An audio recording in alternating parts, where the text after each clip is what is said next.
Welcome to Manufacturing Day 2022.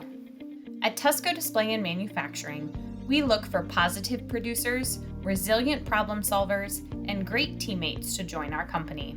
That often means that our team members do not have a manufacturing background.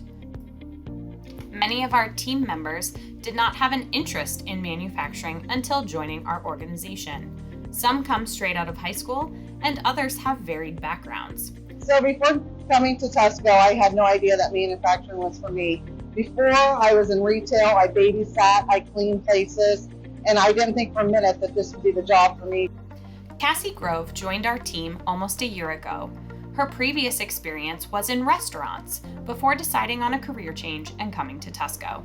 I never tried manufacturing until now, and I love it. Associate Jessica Miles left a long-standing career to try something different in manufacturing. I worked in pharmacy for 10 years, came to Tusco and decided it was the place that I wanted to be and tried something new. At Tusco Display and Manufacturing, we want to remind everyone that modern manufacturing is open to all. Thank you and have a great Manufacturing Day 2022.